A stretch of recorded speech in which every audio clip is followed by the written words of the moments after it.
Hello. Um, Today I want to just touch on a few topics. So I posted on the YouTube channel this morning that I will not be trading today due to taking a decent sized loss yesterday and then having FOMC tomorrow. I just thought we're going to wait until Thursday and Friday and FOMC to pass because yesterday was very low probability day. Price just wasn't. It was very erratic. It was choppy. Even ICT himself took a loss going short. And then today I came on just to look at the charts around 10:45, and I noticed that what we were trying to do yesterday played out today, and pretty nicely too. Not perfect, but nicely.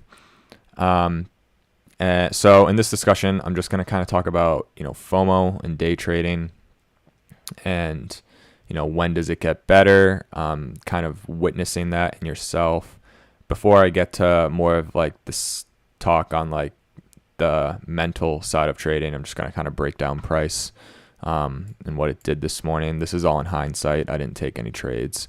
But today, so this right here, these red lines, 9:30 and 10, this is the opening range. We gapped down.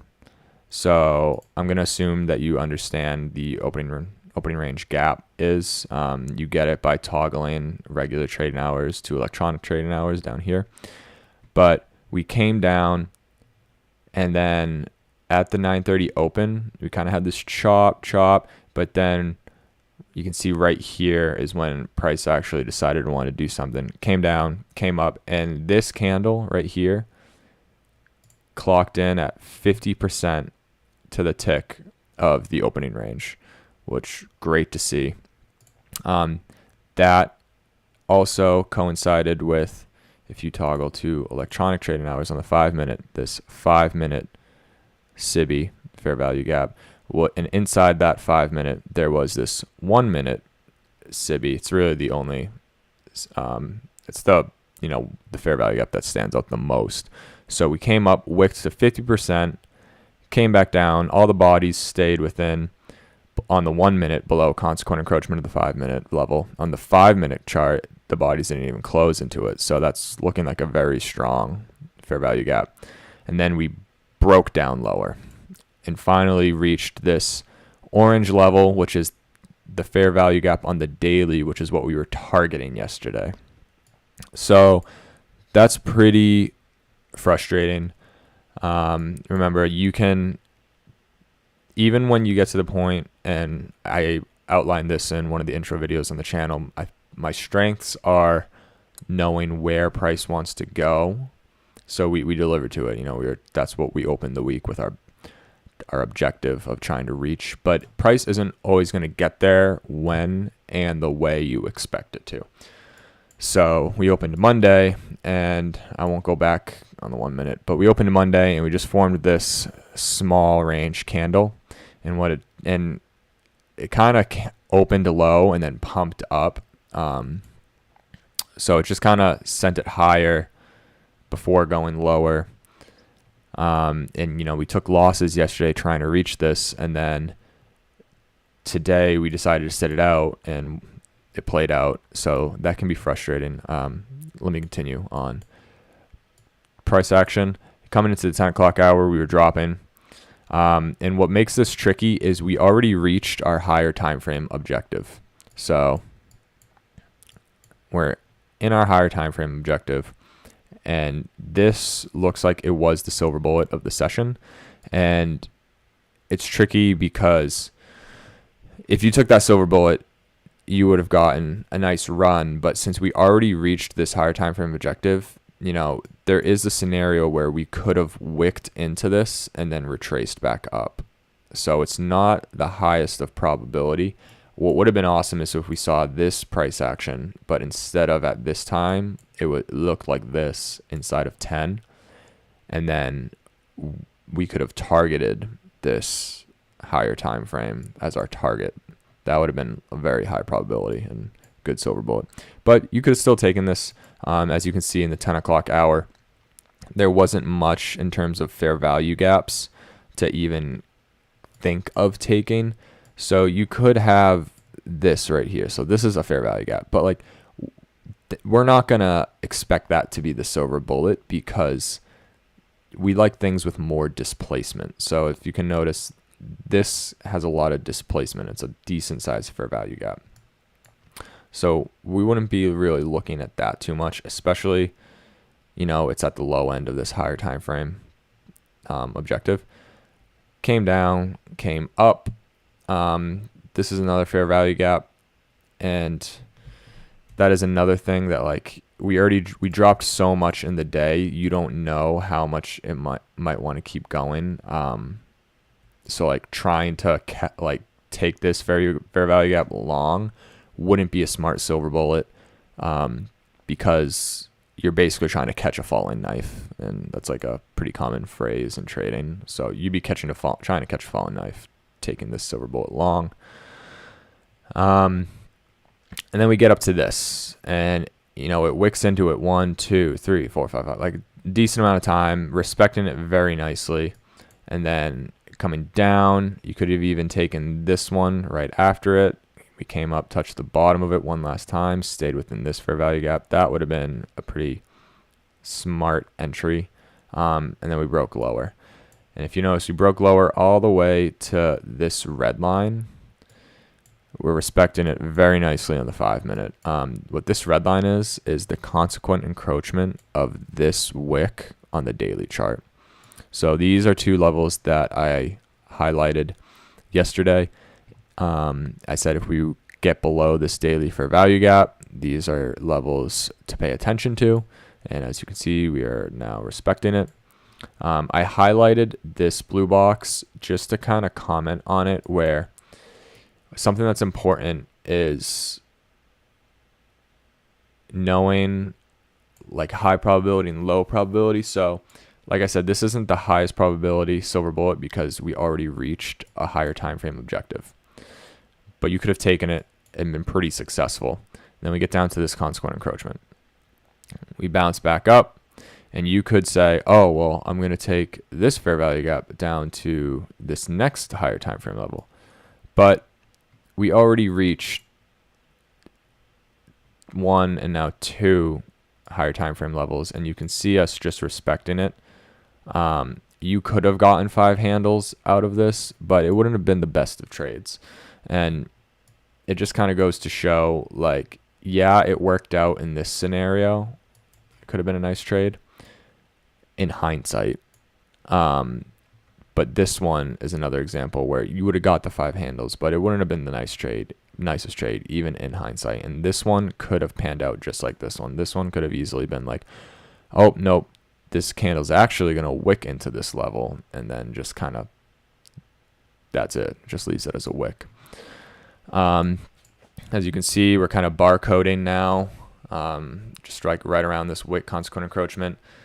Although, I'm pretty bummed that I couldn't be a part of this. I'm definitely not going to try and look for trades in the PM session because we already reached the higher time frame objectives. We have FOMC tomorrow. We're barcoding around this wick, like just wouldn't, especially coming off the loss tomorrow. Again, like imagine we could like drop at a random point, but this is just as a day, this isn't the highest probability of days. Getting into the more like psychological aspect of this conversation,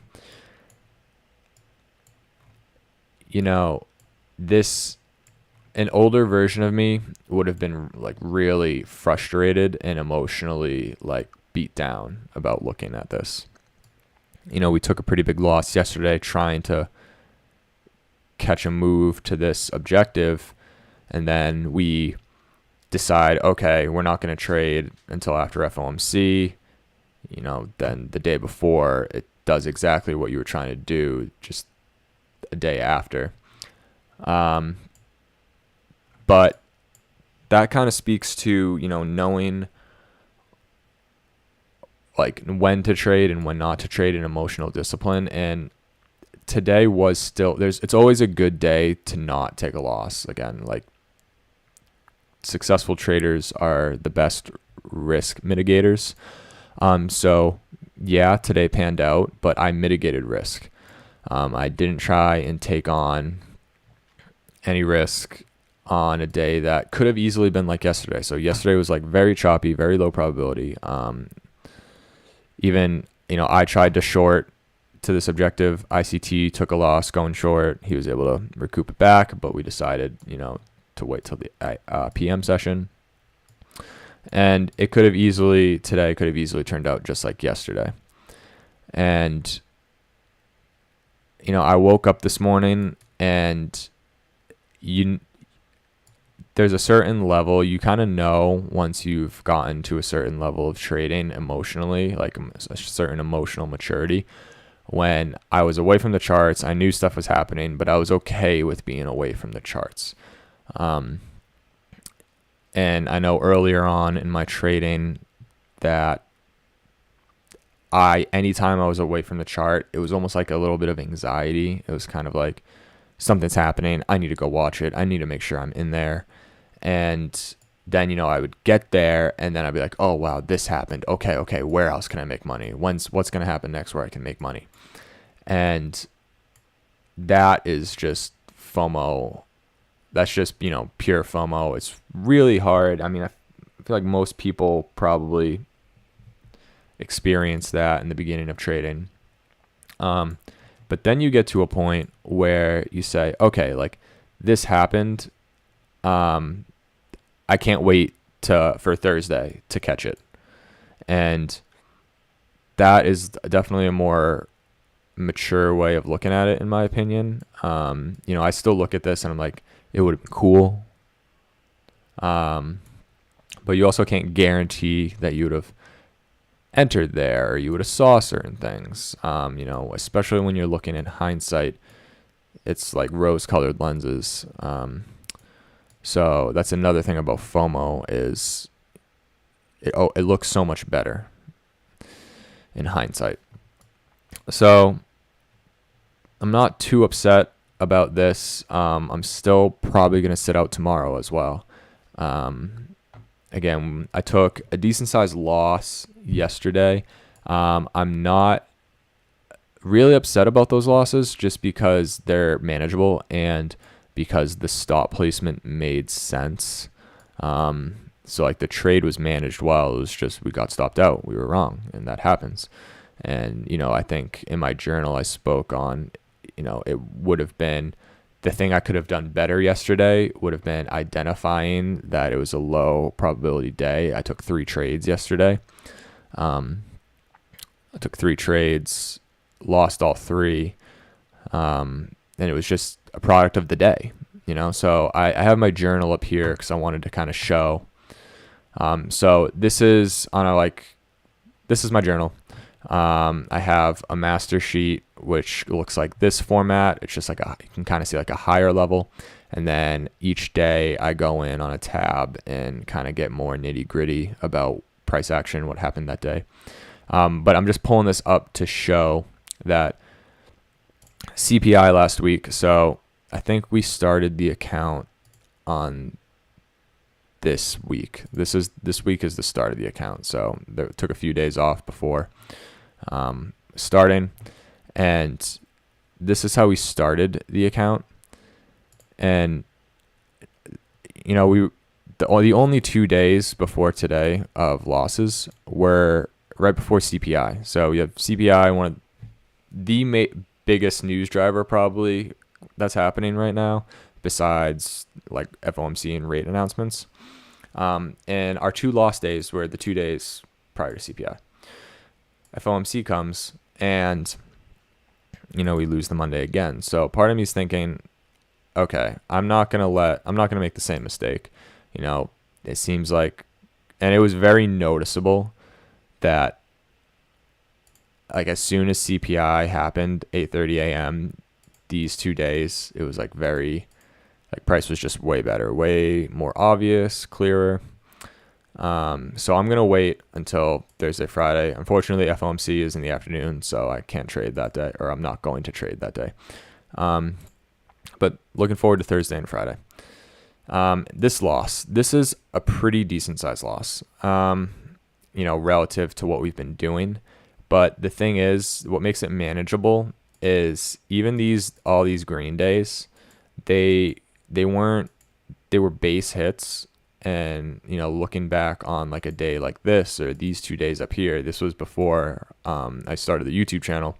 So these aren't recorded anywhere.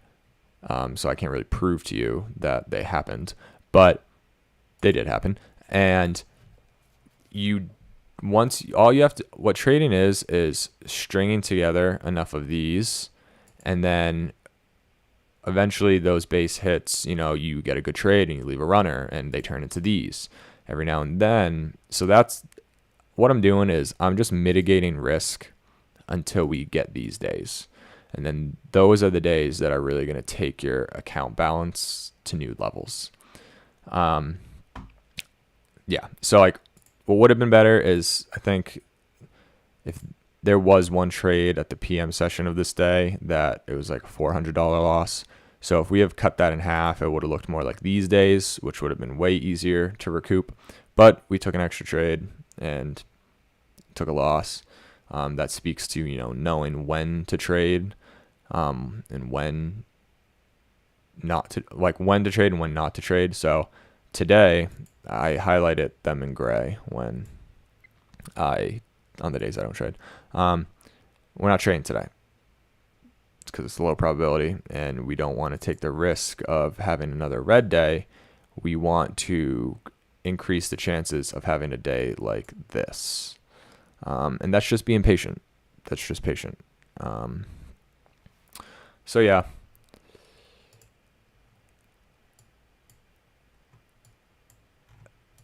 That's mostly all I have to say about the FOMO. How I got over, or how I noticed myself mature through FOMO, was just, taking losses and taking losses. I've been trading for about 3 years now. So I think it was, blowing enough accounts and like getting knocked down. Once you get knocked down and you get back up, it's kind of like touching a hot stove and you finally know not to touch the hot stove. So I started to realize like I'm not going to trade on days where there's a high chance of, high probability of losing. And over time, that's kind of what helped me get my FOMO out of my system. Because it was just like, I know today's not going to be a high probability day, so I'm not going to even waste my time. I'm not going to waste the emotional capital. That and kind of the confidence of knowing. So kind of going back to the journal, I would have days like this, and you can have them once you have them enough. Once you get, once you're trading long enough and you do have your ups and your downs, you have ups. It's really just staying in the game long enough to get to that point and managing loss well enough so the ratio, the quote risk to reward ratio over time gets greater and greater. But knowing I can have days like this kind of makes me be like, okay, well, I'd rather just wait, because I know that day is probably going to turn out on, this Thursday or this Friday, most likely. So I'm just going to wait for this Thursday and this Friday, and I probably will be able to get something like this. Whereas if I trade, today, it might be like scalping, like just like scalpy scalp, then turn out to like 2 days like this. So I guess it's just standing back up after getting knocked down enough times and knowing that the stove is hot, don't touch it. So what helps with not feeling FOMO so much. And then having winning days and building your confidence around knowing that like you can do this.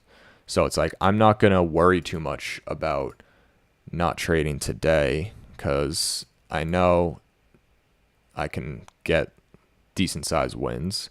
So I'm just going to wait and be patient for those days. But it's something, at least for me specifically, it was, just getting knocked down, getting back up, getting knocked down, getting back up. And maybe, other people have different experiences. I feel like mine's definitely probably the harder and longer route. But that's why, they say, like, just don't give up. And, just like don't quit. And I always like to add the little caveat, like, yeah, don't quit as long as you're like taking steps every day to make small improvements. And like, if you're seeing improvements over time, like, think back where you were 2-3 months ago and like periods like that. And it's like, have I changed just a little bit? Whether it's, change in my emotional maturity, my intellectual, understanding of price. Do I see things now that I don't? Do I like understand things more? Just like looking back in like increments of it, no less than 3 months, and being like, have I grown even 1%? Because if you have grown at least 1%, then just don't quit. Keep doing things. If you haven't grown at least 1%, then you probably would want to reflect on, do more reflection, just like what's stopping me from growing? Like, why haven't I? Like, what have been the impediments in between in the last 3 months that has been stopping me? And then like kind of working on that. I mean, those are probably going to be things like something that does build a lot of discipline in trading is exactly kind of what I'm doing today. Just deciding not to trade for one day. And then like if you can watch the market and not trade and like say you're not going to trade and actually do it, that builds even way more discipline. So things like that. Thank you guys for listening. Hoped some of these words helped. Keep at it. Remember, you just got to get 1% better. And don't quit. Don't give up. I'll see you guys Thursday. I'll start live